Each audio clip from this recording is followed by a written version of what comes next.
আসসালামু আলাইকুম, আমি মুশফিক সিয়াম। যারা বর্তমানে দুবাই প্রবাসী আছেন তাদের জন্য এটা দুঃসংবাদ।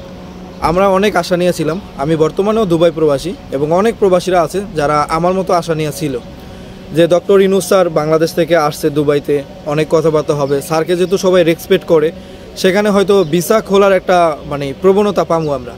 আমরা চিন্তা করছিলাম যে ট্রান্সফার ভিসাটা যদি খুলে দেয় তাহলে আমাদের জন্য ভালো হবে, কারণ আমরা যে কোম্পানিতে অনেকেই আছি, অনেকে বেতন কমে কাজ করতেছি, ডিউটি বেশি বেতন কম, এরকম অনেক আছে আমার মতো। আমরা চাইছিলাম যে স্যার যদি আসে একটা ভিসা ওপেন হইলে দেখা গেছে আমরা অন্য কোম্পানিতে যদি চেষ্টা করতাম, যেহেতু আমাদের অভিজ্ঞতা আছে অন্যান্য কোম্পানিতে যাওয়ার, অন্যান্য কোম্পানিতে যদি চেষ্টা করে যেতে পারতাম তাহলে ডিউটি কম হইতো, বেতন বেশি হইতো, কিংবা ডিউটি বেশি হইতো, বেতনটা একটু বেশি হইতো। আমরা অনেকেই আছি প্রবাসীরা যারা কম বেতনে কাজ করতেছি, এখন ওইটা আর হচ্ছে না। দুবাই সরকার আমাদের উপদেষ্টা ডক্টর মোহাম্মদ ইউনূস স্যারকে জানিয়ে দিছে আপনাদের দেশ থেকে তো কর্মী নিয়োগ হবে না এখন। আর সেকেন্ড কথা হচ্ছে ট্রান্সফার বিষয় এখন বন্ধ থাকবে। কারণ হচ্ছে আপনার একটা লোক বাংলাদেশ থেকে দুবাই চলে আসছে মেনটেন্যান্সে, তার কাছে মেনটেন্যান্সের সার্টিফিকেট আছে, কিন্তু তার মেনটেন্যান্সের যন্ত্রপাতির নাম পর্যন্ত বলতে পারে না। মেনটেন্যান্সের কাজ তো জানবে দূরের কথা, মেনটেন্যান্সের যে যন্ত্রপাতি ব্যবহার করা, ইকুইপমেন্ট ব্যবহার করা, এটাই সে জানে না। তাহলে অথচ তার কাছে সার্টিফিকেট আছে, সে মেনটেন্যান্সের একজন কর্মী, একজন দক্ষ কর্মী, তাহলে তাই সেখানে বিশ্বাস হইল না।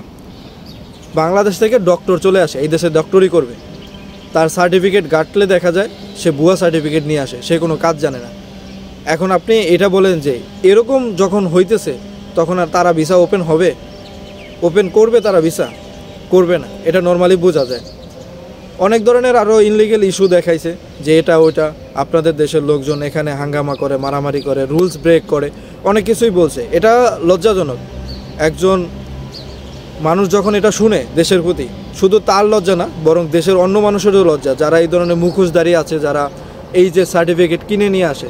তো ভবিষ্যতে যারা এগুলো করবেন তাদেরকে আমি রিকোয়েস্ট করবো এগুলো করবেন না। কারণ একজন প্রবাসী এখানে আসার পরে প্রচুর চাপে থাকে, তারা টেনশনে থাকে, চেষ্টা করে যে কিভাবে আমি অন্য একটা চাকরিতে যাই।